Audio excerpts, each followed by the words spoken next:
മൂപ്പരുടെ ഏതോ ഒരു വീടും കാര്യങ്ങളും സ്ഥലവും ഒന്നും ഞാൻ പറയുന്നില്ല. ആളുടെ വീട് നമ്മുടെ 14 ജില്ലകളിൽ ഒരു ജില്ലയിലാണ്. പിന്നെ അപ്പൊ ആള് വിളിച്ചിട്ട് ഇങ്ങനെ പറഞ്ഞു, അല്ല ആള് ആദ്യം വിളിക്കല്ല ചെയ്തത്, ആദ്യം ഞാൻ പറഞ്ഞില്ല ഞാൻ ഇൻബോക്സ് തുറക്കല് കുറവാണ്.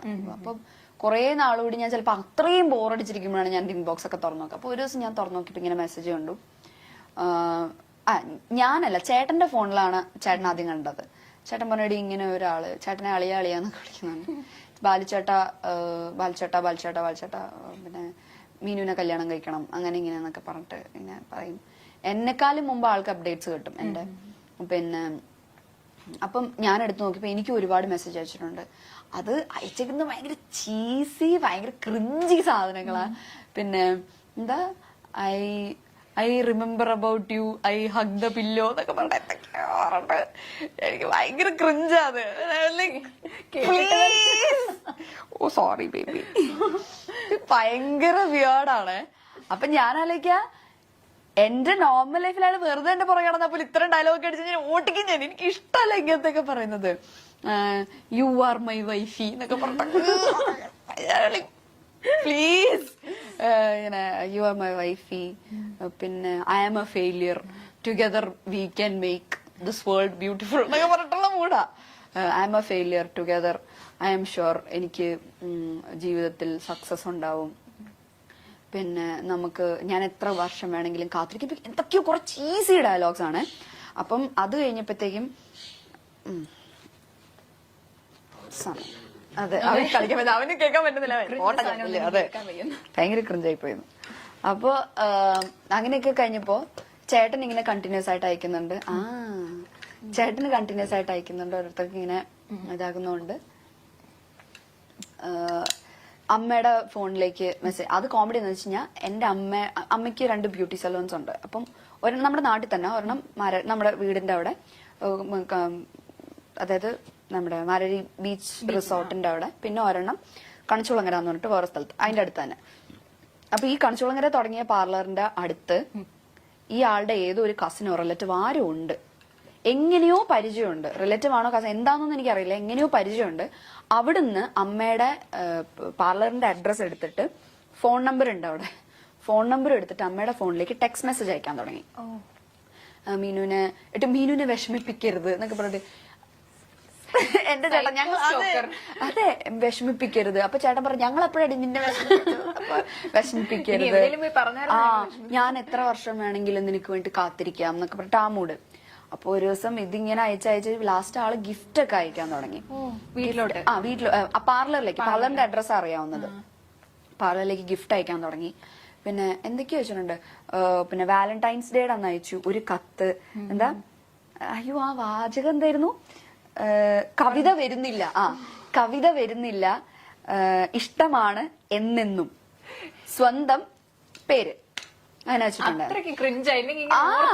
അങ്ങനെ അത്രയും ക്രിഞ്ചാണ്. അപ്പൊ ഞാൻ വീട്ടിൽ എന്നിട്ടൊരു മയിൽപീലിയുടെ ഇതും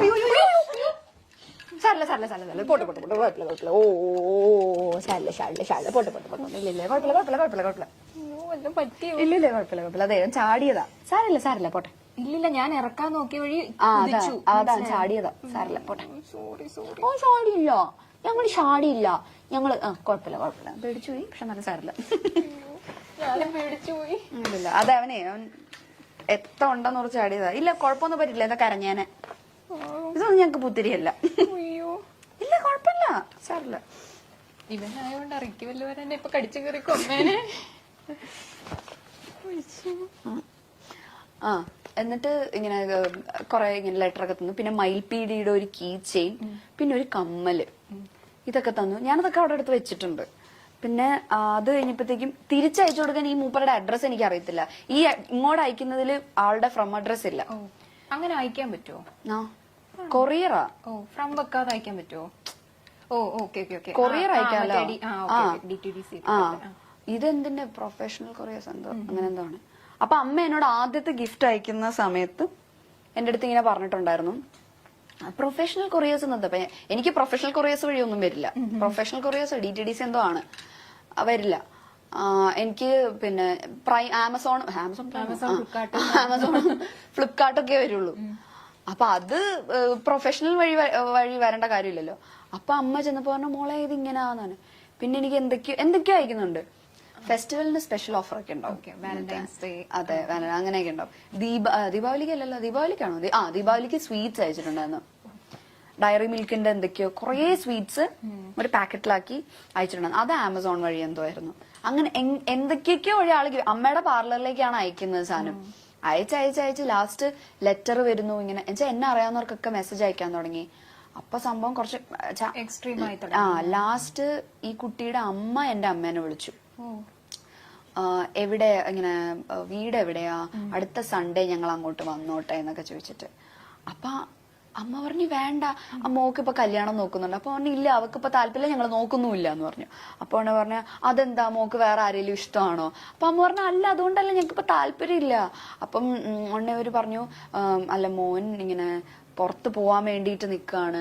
അപ്പം ഇത് പുറകെ നടന്നിട്ട് അവൻ ആ കാര്യങ്ങളൊന്നും കോൺസെൻട്രേറ്റ് ചെയ്യുന്നില്ല. അപ്പൊ അതുകൊണ്ട് ഇനി ഇത് കയ്യിൽ നിന്ന് പോകുന്നു ഞങ്ങൾക്ക് പേടി. കാരണം എനിക്കൊന്ന് കുറെ നാള് നോക്കിയിട്ടാണെന്ന്.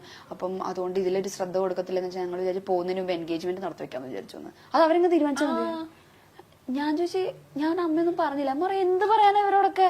അമ്മ പറഞ്ഞില്ല താല്പര്യം ഇല്ല എന്ന് പറഞ്ഞിട്ട് കട്ട് ചെയ്തു. ഇല്ലെങ്കിൽ അടുത്ത സൺഡേ വരാന്ന് വിചാരിച്ചിട്ടാണ്. അപ്പൊ അമ്മ പറഞ്ഞില്ല താല്പര്യം ഇല്ല എന്നിട്ട് കട്ട് ചെയ്തു.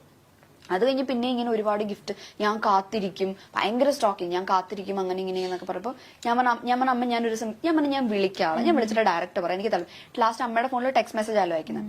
ആ നമ്പറിലേക്ക് ഞാൻ വിളിച്ചിട്ട് ഞാൻ പറഞ്ഞു ഇന്ന ആളല്ലേ. അപ്പം സംസാരം എക്സ്ട്രാ ഡീസൽ, സംസാരിക്കുന്നേ ഇല്ല ആള്. ഓക്കെ ഇങ്ങനെ മാത്രമേ പറയുന്നുള്ളൂ. അപ്പം പിന്നെ ഞാൻ വിളിച്ചപ്പോ ഇങ്ങനെ ഞാൻ പറഞ്ഞു ഞാൻ മീനാക്ഷിയാണ്. ഇന്ന ആളല്ലേ ചോദിച്ചു. അതെ.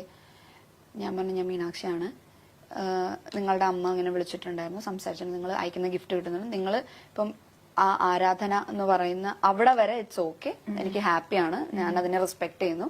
പക്ഷെ അതിന്റെ അപ്പുറത്തേക്ക് പോവരുത്. എനിക്കും പേഴ്സണലി നിങ്ങൾ ഗിഫ്റ്റ് ഒക്കെ അയക്കുന്നത് എനിക്കും പേഴ്സണലി ഭയങ്കര ബുദ്ധിമുട്ടുണ്ടാക്കുന്നു. ഞാൻ അതൊന്നും ഉപയോഗിക്കുന്ന പോലും ഇല്ല, അതൊക്കെ ഇവിടെ വെറുതെ ഇരിക്കുക. വള എന്തൊക്കെയോ അയച്ചു തന്നിട്ടുണ്ട്. അപ്പൊ ഞാൻ പറഞ്ഞു അതൊക്കെ എനിക്ക് ഭയങ്കര ബുദ്ധിമുട്ടുണ്ടാക്കുന്നുണ്ട്. സോ അത് ചെയ്യരുത്. ആരാധന ഇഷ്ടം അതൊക്കെ സമ്മതിച്ചു, പക്ഷെ ഇതിന് പ്രേമം കല്യാണം അങ്ങനെയൊന്നും കൊണ്ടുപോകരുത്, ഭയങ്കര മോശമാണ്. പിന്നെ ഇനി ഇതുണ്ടാവരുതൊന്നും. ഇയാളൊന്നും പറയുന്നില്ല, നമുക്ക് തിരിച്ചു പറയാണ്ടെന്നാ ഓക്കെ ഓക്കെ ഇട്ട് കോള് കട്ടി. അത് കഴിഞ്ഞിട്ട് പിന്നെ അയച്ചു ദീപാവലിക്ക്. അത് ഇതിന് മുമ്പ് അയച്ചു ദീപാവലിക്ക് സ്വീറ്റ്സ് ദീപാവലിക്ക് എന്തൊക്കെയോ ഇങ്ങനെ അയച്ചു. അപ്പൊ അച്ഛൻ എന്നിട്ട് ഒരു ദിവസം ഞങ്ങളുടെ അമ്പലത്തിൽ ഉത്സവം നടന്ന സമയത്ത് ആള് അമ്പലം വരെ എത്തി. കാരണം ഞാൻ എപ്പോഴും ചാനലിൽ കൂടെ പറയല്ലോ മാരരിക്കുളത്താണ് വീട്. അപ്പൊ മാരരിക്കുളത്ത് അമ്പലത്തിന്റെ അവിടെ നിന്നിട്ട് അമ്മേനെ വിളിച്ചു. അമ്മ വിളിച്ചിട്ട് ചോദിച്ചു ആന്റി എവിടെയാ, എനിക്കൊന്ന് കാണാൻ പറ്റുമോ എന്ന് ചോദിച്ചിട്ട്. അമ്മ പറഞ്ഞു എനിക്കൊന്ന് എന്താ പ്രശ്നം, എനിക്കൊരു കാര്യം പറയാം. അപ്പൊ അമ്മ ഫോണിൽ കൂടെ പറയാനുള്ളത് പറഞ്ഞാൽ മതി, നേരിട്ട് കണ്ട. ആന്റിയുടെ പാർലർ എവിടാ, ഞാൻ അങ്ങോട്ട് വരാം. അപ്പൊ എന്റെ വീട് അമ്പലത്തിന്റെ അടുത്ത് തന്നെ. അപ്പൊ ഞാൻ ഓർത്തിന് ചോദിച്ചു പറഞ്ഞെങ്ങാനും അങ്ങോട്ട് വരും. എനിക്ക് പേടിയായി. ആ പ്രദേശത്ത് ഇപ്പൊ അച്ഛനാണെങ്കിലും അല്ല എന്നെ മാത്രല്ല, അച്ഛൻ ബാങ്ക് ഉദ്യോഗസ്ഥനായിരുന്നു. അപ്പൊ അച്ഛന് ഇപ്പം മറ്റേ ഈ ലോണിന്റെ കാര്യത്തിലാണെങ്കിൽ അച്ഛൻ എല്ലാവരോടും സംസാരിക്കും, ഭയങ്കര സോഷ്യൽ അച്ഛൻ. അച്ഛൻ എപ്പോഴും അമ്പലത്തിൽ പോകുന്ന ആളാണ്. അപ്പൊ അവിടെ അങ്ങനെ ആരോടെങ്കിലും ചോദിച്ചാൽ നമ്മുടെ വീട് പറയും. അപ്പൊ എനിക്ക് ഭയങ്കര ടെൻഷനായി, വീട്ടിലേക്കെങ്ങാനും കയറി വരുമോ. അപ്പൊ അമ്മ പറഞ്ഞു പിന്നെ ഇല്ല നേരിട്ട് കാണും, ഞാൻ ആന്റിയുടെ പാർലറിലേക്ക് വരാം. അമ്മ പറഞ്ഞു ഇല്ല പാർലറിലേക്കൊന്നും വരണ്ട, അല്ലാതെ പറയാനുള്ളത് പറഞ്ഞാൽ മതി എന്ന് പറഞ്ഞു. എന്നിട്ട് ഇവര് പറഞ്ഞില്ല എനിക്ക് നേരിട്ട് പറയണം. പറഞ്ഞു ഇല്ല തിരിച്ചു പോകണം, ഞങ്ങൾക്ക് സംസാരിക്കാൻ താല്പര്യമില്ല എന്നൊക്കെ പറഞ്ഞിട്ട് തിരിച്ചുപോയി. എന്നിട്ട് വീട്ടിന്റെ ഫ്രണ്ടിൽ തൊഴിലുറപ്പ് ചേച്ചിമാരൊക്കെ ഉണ്ട്. അച്ഛൻ ചെന്ന അവരുടെ പറഞ്ഞു ആര് വന്നാലും മീനും ഇല്ലെന്ന് പറഞ്ഞ ബോഡി ഗാർഡ്സിനെ നിർത്തുന്ന പോലെ തൊഴിലുറപ്പിന്റെ ചേച്ചിമാരൊക്കെ അച്ഛൻ ചെന്നിട്ട് ചേച്ചിമാരോട് പറഞ്ഞു ആര് ചോദിച്ചാലും മീനും ഇവിടെ ഇല്ലെന്ന് പറഞ്ഞാൽ മതി. ഇത് അച്ഛൻ പേടിയായി. ലാസ്റ്റിന് വീട്ടിലേക്ക് അങ്ങനെ ചോദിച്ചു പിടിച്ച് വരുമോന്ന് ആലോചിച്ചിട്ടേ അങ്ങനെ വന്നില്ല. പക്ഷെ പിന്നെ അത് ഇല്ല പിന്നെ ഉണ്ടായിട്ടില്ല. ഞാൻ പറഞ്ഞു വിളിച്ച്. അപ്പം എനിക്കൊന്ന് ഇത് കഴിഞ്ഞ് ഒരു തവണ കൂടെ മൂപ്പരുടെ അമ്മ വിളിക്കും, അമ്മയെ വിളിച്ച് സംസാരിക്കും, അങ്ങനെ എന്തോ ഉണ്ടായി. പിന്നെ ഉണ്ടായിട്ടില്ല. കാരണം അത് കുറച്ച് എക്സ്ട്രീം ആയി. കല്യാണം ആലോചിക്കുന്നു, പിന്നെ കല്യാണം കഴിക്കണം എന്ന് പറയുന്നു, പിന്നെ ചേട്ടനെ വിളിക്കുന്നു, 50 വർഷവും കാത്തിരിക്കുന്നു. കാത്തിരുന്നോട്ടെ, ഞാൻ എന്ത് ചെയ്യാനല്ല ഇപ്പൊ. അതെ ആരും പറഞ്ഞിട്ടില്ല, കാത്തിരുന്നു എന്ന് പറയാനല്ലാണ്ട് എന്ത് ചെയ്യാനല്ലേ. അതെ ഭയങ്കര അല്ലാത്ത ശാപം അത്.